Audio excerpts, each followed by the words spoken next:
పెళ్ళైనా పండగైనా వేడుక ఏదైనా పట్టుచీరల ప్రత్యేక వేదిక వారాహి సిల్క్స్. మెడికల్ కాలేజ్ని ఢీకొట్టింది. ఈ సమయంలో విమానం స్పీడ్ దాదాపు 245 కిలోమీటర్ల పర్ అవర్ ఉన్నట్టుగా తెలుస్తోంది. 245 కిలోమీటర్ల పర్ అవర్. 25 సెకండ్లలో 240 మంది ఆల్మోస్ట్ వాళ్ళందరూ చనిపోయారు. ఒక్కడు బతికాడు. ఆ ఒక్కడి వీడియో మీరు చూశారు. 25 సెకండ్లలో ఈ దేశం మర్చిపోలేని బాధను మిగిల్చింది. 25 సెకండ్లలో మృత్యువు విలయ తాండవం చేసింది. 25 సెకండ్లలో 240, ఇప్పటికున్న అధికారిక కౌంట్ అయితే 204 మంది బూడిదైపోయారు కాలి. ఇందులో విజయ్ రూపానీ, గుజరాత్ మాజీ ముఖ్యమంత్రి విజయ్ రూపానీ కూడా ఉన్నారు కాలిపోయిన వాళ్ళలో.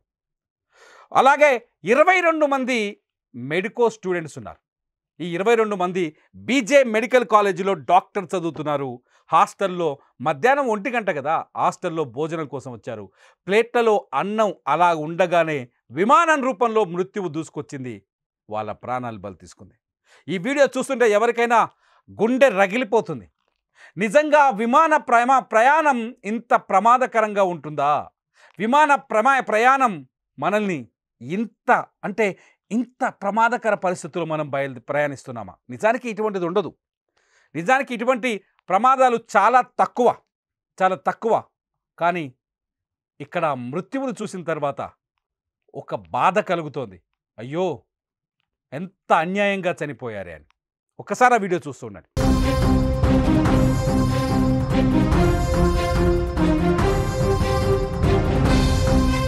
మీరు స్క్రీన్ పైన ఇంకొక బ్రేకింగ్ వీడియో చూస్తారు. ఈ బ్రేకింగ్ న్యూస్లో ముఖ్యంగా ఉన్నది ఏంటంటే, ఈ విమానం 2 గంటల ముందు ఢిల్లీ నుంచి అహ్మదాబాద్ వచ్చింది. ప్రమాదానికి సరిగ్గా 2 గంటల ముందు ఢిల్లీ నుంచి అహ్మదాబాద్ వచ్చింది. ఆ విమానంలో ఆకాష్ వత్సా అనే ఒక వ్యక్తి ప్రయాణించాడు. ఈ ఆకాష్ వత్సా కొంచెం కోపం ఎక్కువ ఈయనకి.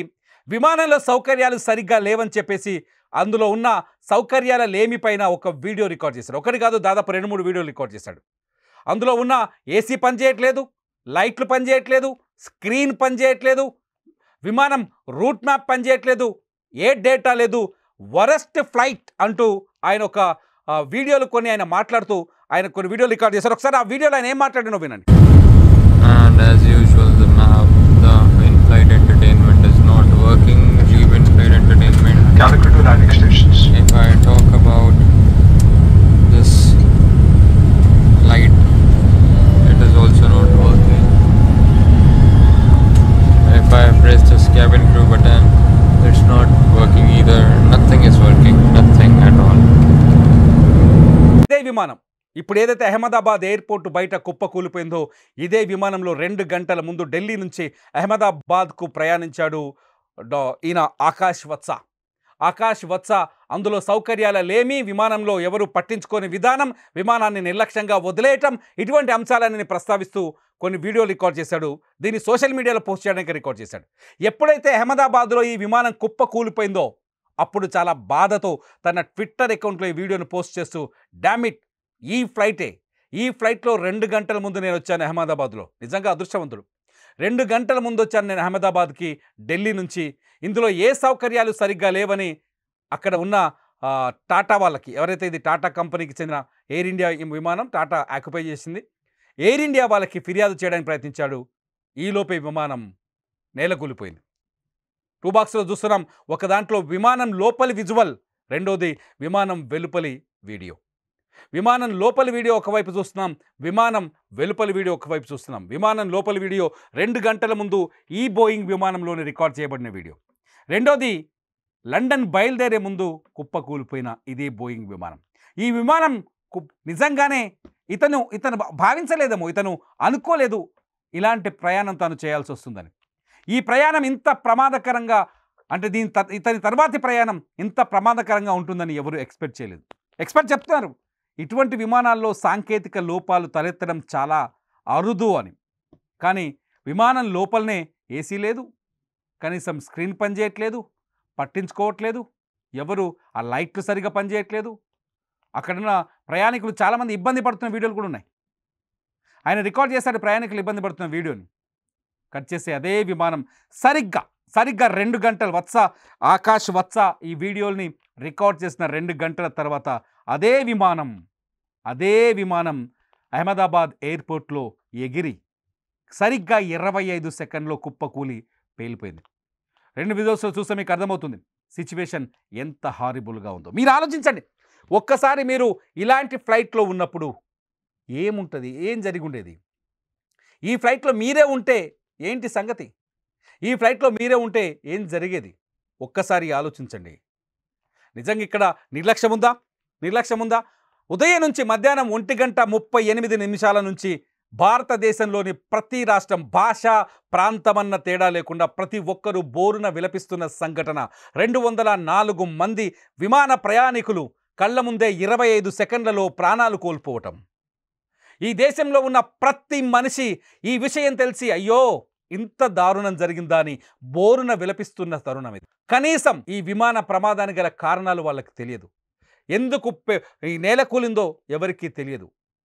బ్లాక్ బాక్స్ వచ్చే వరకు, కాక్పిట్ వాయిస్ వినే వరకు ఈ విమాన ప్రమాదానికి గల కారణాలు బయటకు వచ్చే అవకాశం లేదు. కానీ విమానానికి ప్రారంభానికి ముందు ఇది ఢిల్లీ నుంచి అహ్మదాబాద్ వచ్చేటప్పుడు ఇందులో కొన్ని ఇంటర్నల్గా ఇది క్యాబిన్ లోపల సమస్యలు, క్యాబిన్ లోపల ఇటువంటి సమస్యలు ఉన్నట్టుగా ఆ వ్యక్తి ఆకాష్ వత్స చేసిన వీడియో ద్వారా మనకు అర్థమవుతుంది. అంటే నిర్లక్ష్యం ఉందా? నాకు అర్థం కావట్లేదు. నిర్లక్ష్యం ఉందా? దీన్ని నిర్లక్ష్యం అనొచ్చా? నిర్లక్ష్యం అనే అవకాశం ఉందా? ఎంతవరకు నిర్లక్ష్యం అనొచ్చు? ఈ వీడియో చూస్తున్న మీరు దీన్ని ఏమంటారు ఒకసారి కామెంట్ చేయండి. నిర్లక్ష్యం అనొచ్చా? బాధగా ఉంది, ఎందుకంటే చనిపోయింది 240 మంది అమాయకులు కదా. లండన్లో తమ వాళ్ళని కలిసేందుకు ఆతృతగా బయలుదేరిన మనుషులు కదా. 53 మంది బ్రిటిషర్లు ఉన్నారు. వీళ్ళంతా గుజరాత్కి వచ్చి ఈ ప్రాంతాన్ని, భారతదేశాన్ని ఎంతో గౌరవించి భారతదేశంలో ఎన్నో జ్ఞాపకాలని మోసుకొని ఫ్లైట్ ఎక్కారు. ఆ జ్ఞాపకాలు తమ స్వస్థలానికి తీసుకువెళ్ళక ముందే నేల కూలిపోయారు. నిజంగా ఎంత బాధేస్తుంది. 169 మంది ఇండియన్స్ ఉన్నారు. ఒక్కొక్కరి కథ చదువుతుంటే నిజంగా కన్నీళ్ళు వస్తున్నాయి. రాజస్థాన్కి సంబంధించిన ఒక మహిళ, ఆమె పేరు ఖుష్బూ, కొద్ది రోజుల క్రితమే పెళ్లి చేసుకుంది రాజస్థాన్ నుంచి. ఈ ఖుష్బూ కొద్ది రోజుల క్రితమే పెళ్లి చేసుకుంది. ఈ మహిళ ఈ ఫ్లైట్ ఎక్కింది. భర్త లండన్లో ఉన్నత విద్య చదువుతున్నాడు. లండన్కి వెళ్ళి భర్తతో కలవాలనుకుంది. ఫస్ట్ ఫ్లైట్, పెళ్ళైన తర్వాత ఫస్ట్ జర్నీ, ఎన్నో ఆశలతో ఎన్నో ఆనందాలను ఊహించుకొని భర్త కోసం ఎన్నో ఆశలని మూటగట్టుకొని ఈ ఫ్లైట్ ఎక్కింది. కానీ ఆమె అనుకున్న గమ్యంలో ల్యాండ్ కాలేకపోయింది, ప్రాణాలు కోల్పోయింది. సేమ్ సీన్, ఇద్దరు ఇంగ్లీష్ వాళ్ళు, బ్రిటిషర్స్ కొద్ది రోజుల క్రితం ఇండియాకు వచ్చారు. ఇక్కడ టూరిజాన్ని ఎంజాయ్ చేయడం కోసం వచ్చారు. ఇద్దరు బ్రిటిషర్స్ కొద్ది రోజుల క్రితం ఇండియాలో టూరిజంని ఎంజాయ్ చేయడానికి వచ్చారు.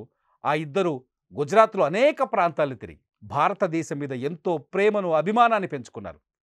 ఎయిర్పోర్ట్కి వెళ్ళిన తర్వాత వాళ్ళు ఒక వీడియో రికార్డ్ చేశారు. ఇద్దరు ఏం చెప్పారో తెలుసా? ఇండియాని వదిలి వెళ్ళడం చాలా బాధగా ఉంది. భారతదేశం మాకెంతో అందమైన జ్ఞాపకాలు, గొప్ప జ్ఞాపకాలను మిగిలించింది. ఈ దేశాన్ని వదిలి వెళ్ళాలంటే బాధగా ఉంది అన్నారు. అంతేకాదు ఇంకో మాట కూడా చెప్పారు, this is last night in India అని చెప్పలేకపోయారు. This is last night, good bye India అన్నారు. వాళ్ళ మాటల్లో చెప్పినట్టుగానే ఆ వీడియోలో చెప్పినట్టుగానే లాస్ట్ జర్నీ అయింది వాళ్ళ లైఫ్లో, లాస్ట్ నైట్ అయింది. నిజానికి ఈ ప్రమాదమే జరగకుండా ఉండినుంటే ఈ పాటికి వాళ్ళు ఫ్లైట్లో అందరూ హాయిగా భోజనం చేసి నిద్రపోయి ఉండేవాళ్ళేమో.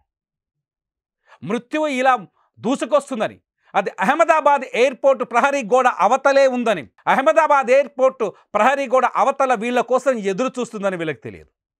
మృత్యువు దూసుకొచ్చింది. ఏ విధంగా? ప్రమాదం రూపంలో దూసుకొచ్చింది. బోయింగ్ 787 పైన ఎదురుపడింది. ఆ బోయింగ్ 787 ఊహించని విధంగా 25 సెకండ్లలోనే పక్కనే ఉన్న బీజే మెడికల్ కాలేజ్ హాస్టల్ పైన పడిపోయింది. వీళ్ళకే కాదు, వాళ్ళకి ఈరోజు మరణం రాసిపెట్టుందేమో అనిపిస్తుంది ఒకసారి చూస్తే. వాళ్ళకి కూడా మరణం అని రాసిపెట్టుందేమో. అక్కడికెళ్ళి ఈ విమానం గుద్దేస్తే ఫ్లైట్లో ఉన్న వాళ్ళు 244 మంది, అందులో ఒక్కడు బతికాడు, విశ్వాస్ కుమార్ రమేష్ బతికేశాడు. కానీ మిగతా వాళ్ళ పరిస్థితి ఏందో లెక్కలు తెలియదు. ఇప్పటికైతే 204 డెడ్ బాడీస్ అయితే దొరికాయి. వాళ్ళ ఐడెంటిటీ కూడా తయారు చేస్తున్నారు. హాస్టల్లో ఉన్న పిల్లలు 22 మంది చనిపోయారంట. బాధగా ఉంది. నిజంగా చాలా బాధగా ఉంది. హాస్టల్లో 22 మంది పిల్లలు చనిపోయారంటే ఏం తప్పు చేశారు వాళ్ళు? ఇంత పెద్ద మృత్యుఘోష మనకెందుకు? ఇంత పెద్ద మరణ ఘోష మనకెందుకు? మీరేమనుకుంటారు? ఈ వీడియో కింద కామెంట్ చేయండి. మీ అభిప్రాయాల్ని ఖచ్చితంగా షేర్ చేయండి. ఈ బాధాకరమైన సందర్భాన్ని ఖచ్చితంగా మీ బాధని మీ మాటల్లో వ్యక్తపరచండి. విమానానికి సంబంధించిన అహ్మదాబాద్ నుంచి లైవ్ రిపోర్ట్స్ కావచ్చు, అహ్మదాబాద్ నుంచి అప్డేట్ సమాచారం కోసం చూస్తూనే ఉండండి Suman TV live, Suman TV digital live.